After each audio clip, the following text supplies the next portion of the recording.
क्या नहीं हो सकता? होश में आओ, मुझे भी तो बताओ, क्या नहीं हो सकता? मेरे अजीज बुजुर्ग, हरगिज हरगिज ऐसा नहीं हो सकता। मैंने एक बार जो कह दिया सो कह दिया। यूसुफ, तो क्या तुम्हें अपनी मंगेतर को अपने यहाँ लाने से इनकार है? हाँ हाँ, इनकार है, बल्कि सख्त तकरार है। इस इकरार और तकरार का सबब आखिर मैं भी तो सुन। सब कुछ रोजे रोशन की तरह जाहिर है और कुछ भी छिपा नहीं। मैं मरियम को अपने घर नहीं ला सकता। मैं उम्र भर बदनामी का भार नहीं उठा सकता। अय्यज यूसुफ, अपना मतलब साफ साफ बताओ और मुझसे एक भी बात ना छुपाओ। आए मेरे अजीज बुजुर्ग, मुझे अफसोस से कहना पड़ रहा है कि चंद ही रोज बाद मरियम एक बच्चे की मां बनने वाली है। क्या मां बनने वाली है? मुझे तुम्हारे इस ख्याल से कत्ते इत्तेफाक नहीं। ऐसा शक करना भी एक पाक और नेक कुंवारी के शान के खिलाफ है। खैर होगा। मैंने इस बारे में जहां तक खोज की है वो बिल्कुल सही और दुरुस्त है। जो सुना है उसे भी नजरअंदाज नहीं किया जा सकता। मगर एक पाक और शरीफ औरत पर किसी के कहने पर तोहमत लगाना भी तो दुरुस्त नहीं। खुदा की मर्जी को समझने में ये तुम्हारे दिमाग की कमजोरी है। मगर मैं मरियम को तो अपने घर हरगिज नहीं ला सकता। ऐसी गलती करके मैं अपने बाप दाऊद की असल और नस्ल पर हमेशा के लिए बदनामी का धब्बा नहीं लगाऊंगा। मालूम होता है कि दुश्मन ने उस नेक और कुंवारी के खिलाफ तुम्हारे कान ऐसी जहरीली बातों से भरे हैं कि तुम नहीं जानते कौन खोटा है और कौन खरा। खोटे और खरे को तो मैं नहीं जानता और ना ही पहचानता। क्या आप मुझे अभी भी बच्चा समझते हैं और अकल में कच्चा? हाँ, तुम खुदा के वेदों के इल्मों से अभी दूर। ठीक है, तुम बेसमझ नहीं, मगर इस राज से नावाकिफ जरूर हो।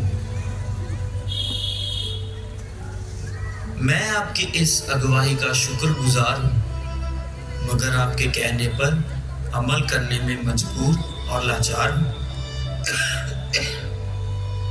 मेरा फर्ज था मैं तुम्हें भलाई और बुराई समझाऊं और गलत राह पर चलने से बचाऊं, लेकिन तुम तो अपने ही वहम में फंसे हो और अपनी जिद पर अड़े हो। मैंने तुम्हें जितना समझाना था समझा दिया। अब मैं जाता हूं।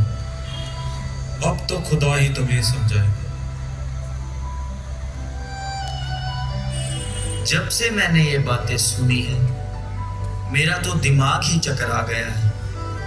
अकल में कुछ समझ नहीं आता। इज्जत का भी तो सवाल है।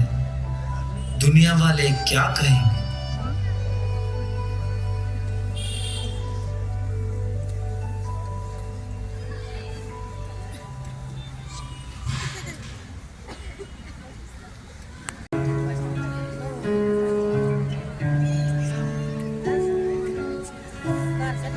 नहीं नहीं, मैं उसे यहाँ अपने पास हरगिज नहीं ला सकता, पर उसे यूं बदनाम भी तो नहीं कर सकता। ऐसा करता हूं, उसे चुपके से त्याग देता हूं। ऐ मेरे मालिक, मुझे अपनी मर्जी बता।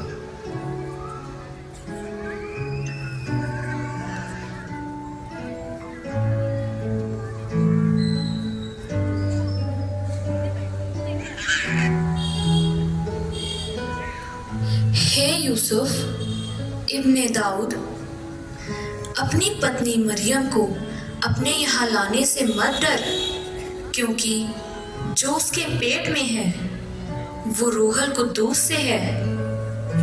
उसके बेटा होगा और तू उसका नाम यीशु रखना, क्योंकि वो ही अपने लोगों को उनके गुनाहों से निजात देगा।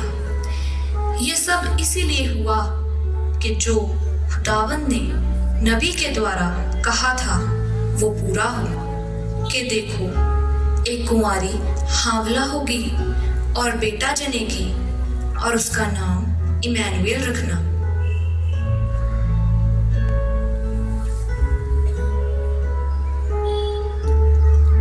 क्या क्या ये ख्वाब था? क्या सचमुच ये पैगाम मुझे फरिश्ते से मिला है?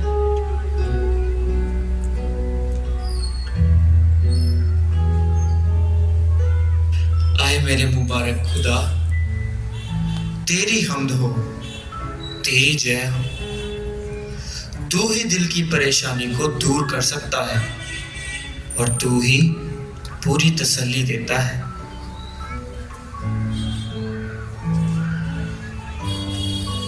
अब मैं मरियम को अपने यहाँ लाने से नहीं डरता।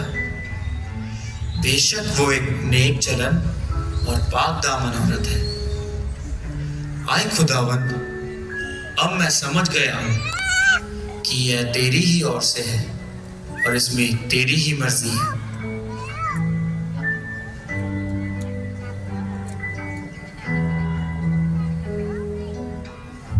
हे यूसुफ इब्ने दाऊद, अपनी बीवी मरियम को अपने यहाँ लाने से ना डर।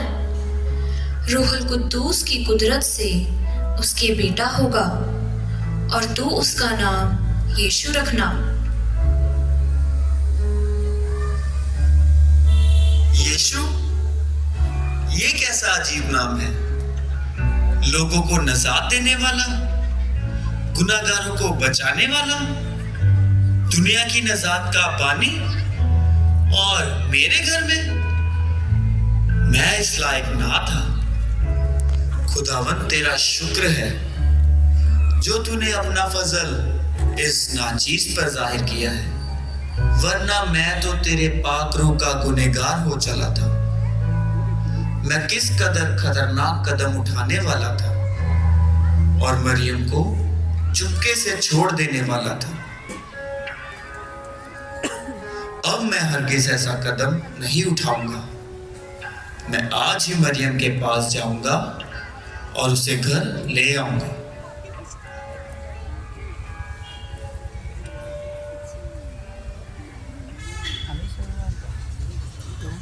नौकरी में ना दिन को चैन ना रात को आराम, खाने की फुर्सत ना सुबह ना शाम। जिधर देखो जब देखो लोग शहर की तरफ धड़ाधड़ चले आ रहे हैं और खाम हमें सता रहे हैं। ना जाने इस कैसर के दिल में क्या समाई कि लोगों को मर्दमशुमारी के लिए बुलाए। मैं पूछता हूँ, भला कभी किसी बादशाह ने भी अपने लोगों को गिना है? खैर जी, हमें क्या, हमें तो अपनी नौकरी करनी है। सलाम हजूर। क्या कहा? मैंने कहा क्या कहा? क्या आप सराय के मुंशी हैं? अरे मुंशी नहीं तो और क्या हूं। देखो, हाथ में कलम है, सामने कागज है, हाथ में सोटी है पर अकल जरा सी मोटी है। हुजूर, हम मुसाफिर हैं, गलील के शहर नासरत से यहाँ नाम लिखवाने आए हैं। तो मैं क्या करूं? जनाब, हमें ठहरने के लिए जगह चाहिए। जगह मिलना तो मुश्किल है। तुम इतनी देर से क्यों आए हो? हुजूर, हम बहुत दूर से आए हैं और हम बहुत थके हुए हैं। तुम इतनी रात को क्यों आए हो? हुजूर, मेरी बीवी हामला है, इसलिए देरी हो गई।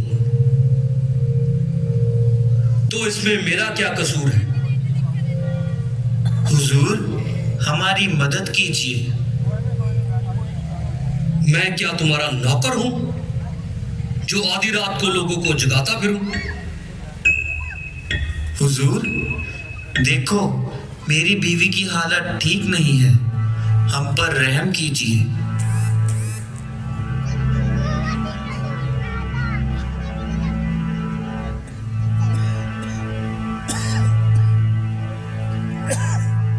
देखो, सराय लोगों से खचाखच भरी पड़ी है, यहां रहने के लिए कोई जगह नहीं है।